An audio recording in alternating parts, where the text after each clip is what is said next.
By mid-February, all of these planets will have moved into Aquarius. What does that mean for you based on your rising sign? Stick around and find out. Okay, first let's talk about Aquarius. Aquarius is represented by the star, and this energy is of your hopes and dreams, your biggest aspirations. It's also about how you represent within the whole, within the collaborative group. This is you standing out in a crowd. It's what you bring to the table. What do you have to offer that can help further humanity, further the community, and bring your resource to the discussion? So this is the energy of Aquarius, and this is the energy that we're going to be in for the next 20 years with Pluto in Aquarius. And if you don't know what I'm talking about, I will put a link to my Pluto and You video, and this is where I discuss the movement of Pluto out of Capricorn and into Aquarius. So we have Pluto in Aquarius for the next 20 years. There will be an exception later this year, but pretty much for the next 20 years, Pluto is in Aquarius. But until mid-February, the sun is also there. So these two energies, they're so close together in their degrees in the sky. This is called a cazimi. Means is the planet or planets that are near the sun are really, really amplified. It's like they've been turned up to 11. Okay, Aries Rising, let's just get right into this. So, as I've said before, Pluto and the sun are in Aquarius. The sun is our vital energy. This is the feeling of joy, of success, of life, of that childlike innocence and love of just being alive, okay? And we also have Pluto here. Now, Pluto is judgment.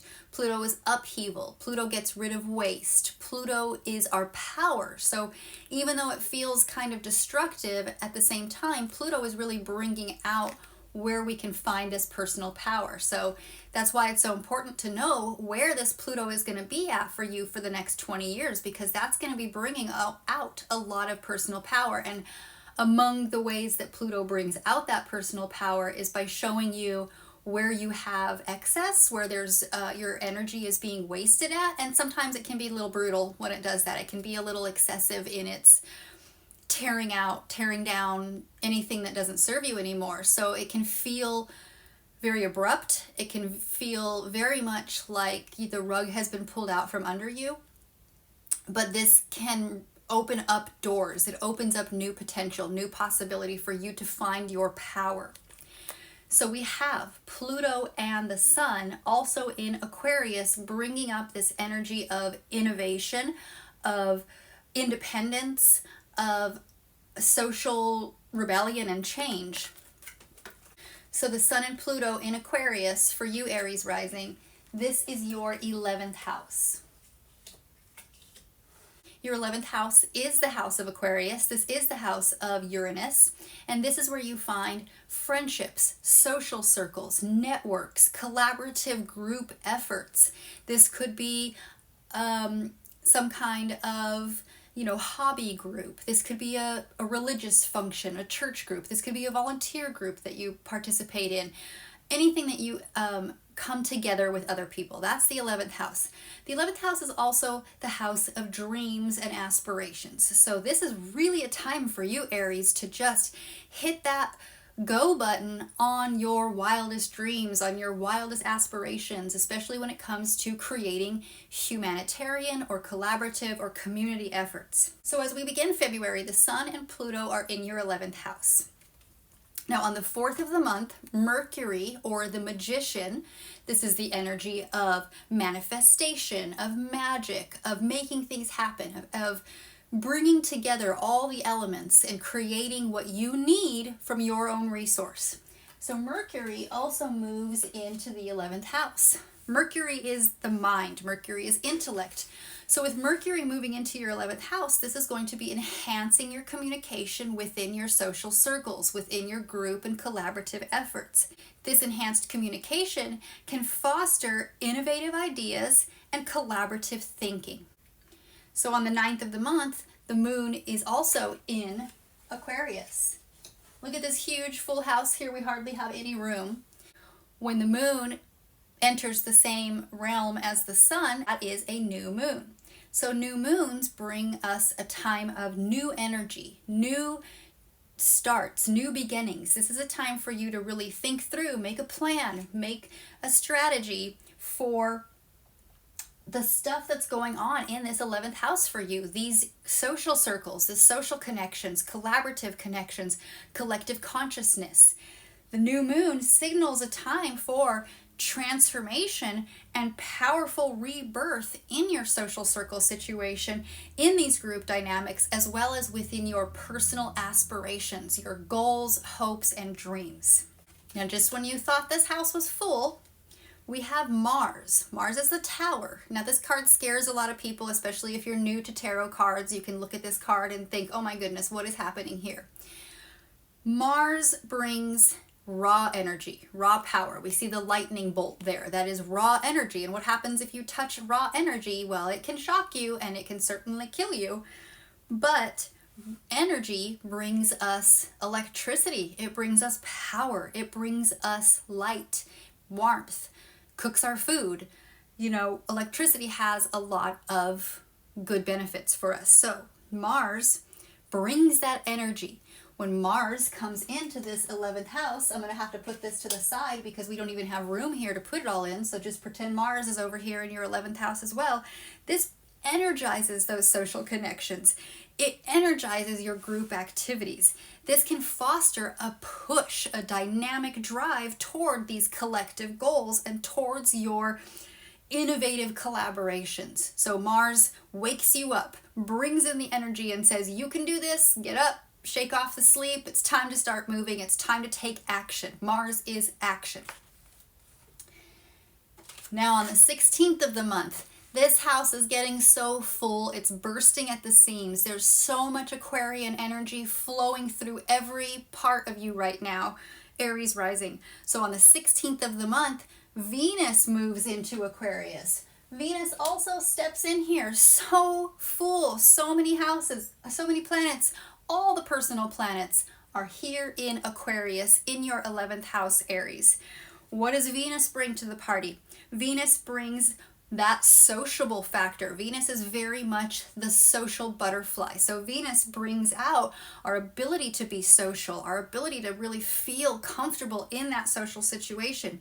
It brings innovative energy. It brings you meaningful connections. This is love. Venus is love and value. So these connections you're making in this group, collaborative, friendship, social circle house will have meaning. They will bring love and meaning to you.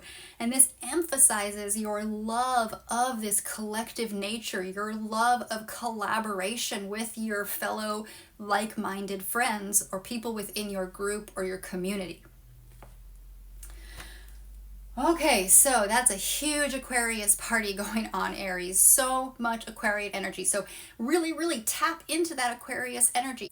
Okay, moving on. We are going to be moving just next door out of this Aquarius energy into Pisces for a little bit.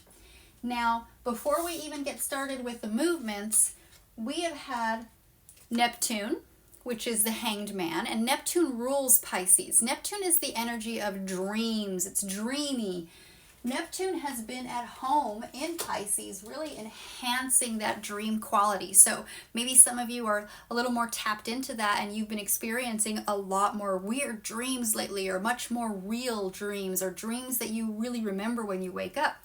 Well, the Dream King is at home in the dreamland, so it's really enhancing dream quality. And for you, Aries rising, Pisces is your 12th house. So that is the house of dreaming, the house of being isolated in a faraway space that is the opposite of reality. The 6th house is mundane life. That's reality. So the 12th house is the opposite. That's non-reality.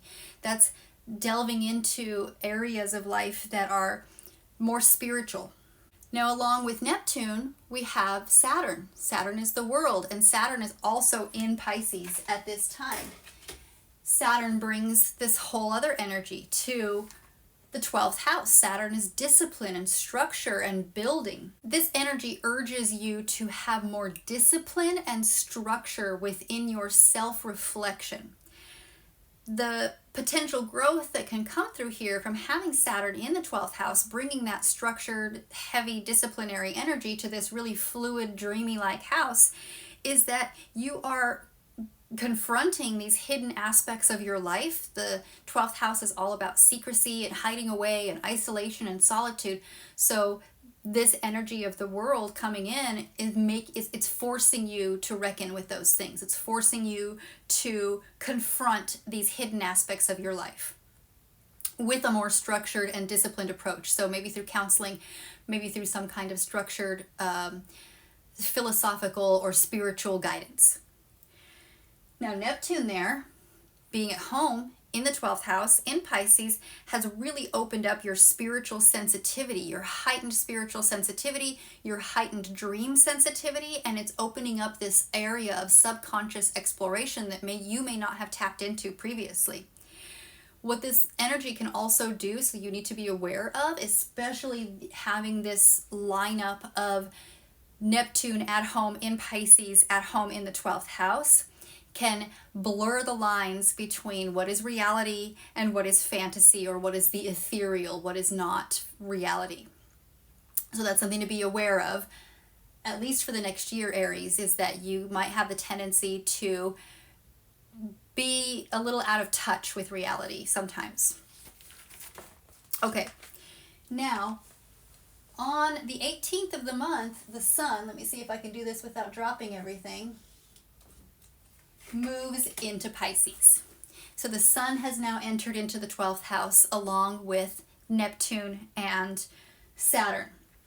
Now this brings a period out, the sun, wherever the sun is, it's bringing that spotlight, right? The sun is one of the two luminaries, the sun and the moon. So the sun shines its light into the 12th house now. That's bringing out a period of introspection, of spiritual insights, and it's focusing your attention on these hidden aspects of your life. And what are the hidden aspects of life? Well, the 12th house can be just that. It can be isolation, solitude. Maybe you want to be alone for a while.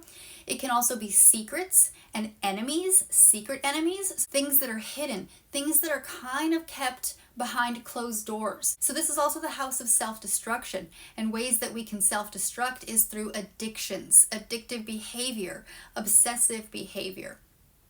So while the sun is shining in your 12th house, this is really showing you that you need to address those things. It's bringing a light onto them. So maybe some of these hidden aspects, maybe you have an addiction that you didn't want anybody to know about, but the sun shines on it and it becomes exposed. It's out in the light, so you're being forced to confront it.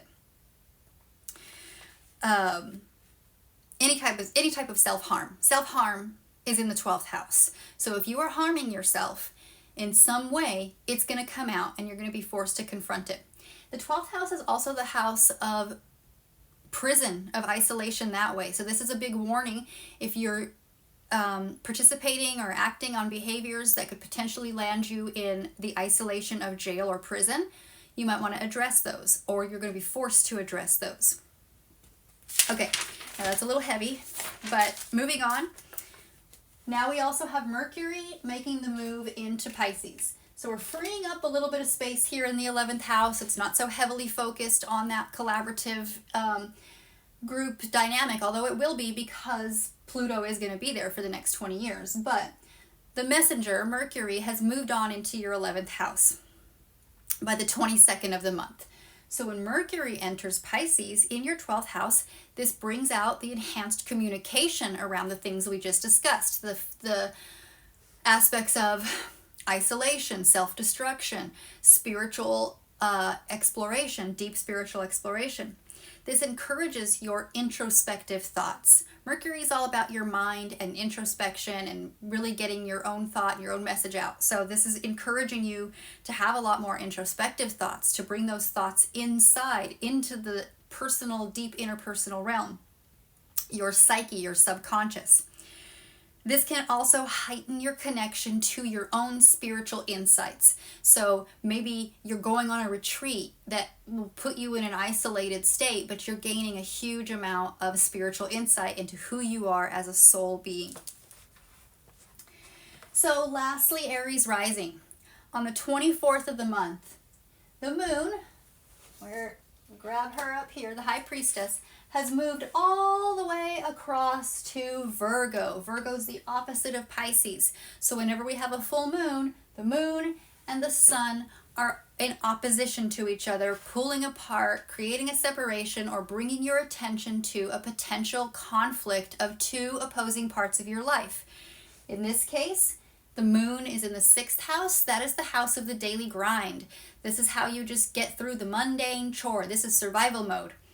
The 12th house is your spirit life. It is the house of solitude and the house of self-destruction. So there's a conflict between your personal daily responsibilities in the real world and your desire to seek spirituality or seek out solitude or isolation in the 12th house. So this highlights that tension between practicality in your day-to-day world and idealism in your spiritual world.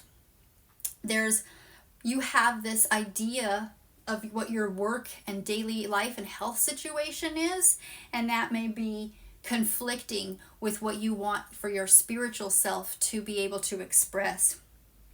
So you are needing to find a balance between this meticulous attention to detail and these broad visionary perspectives that can help further you on your spiritual growth, on your spiritual journey. So Aries rising, I'm actually really excited for February. There's so much positive energy going on here and so many major shifts with things moving into and out of Aquarius and into Pisces that we are all going to be feeling this wonderful positive push forward. And that on top of the fact that by the 27th of February, all planets, every single planet in the sky will be in direct motion. There is not a single planet in retrograde until April. So really, this is a time for everybody to open up, push forward. You, Aries rising, really make that push to show up in your collaborations, in your group efforts, in your group dynamics, and really further who you are and what you can provide for humanity.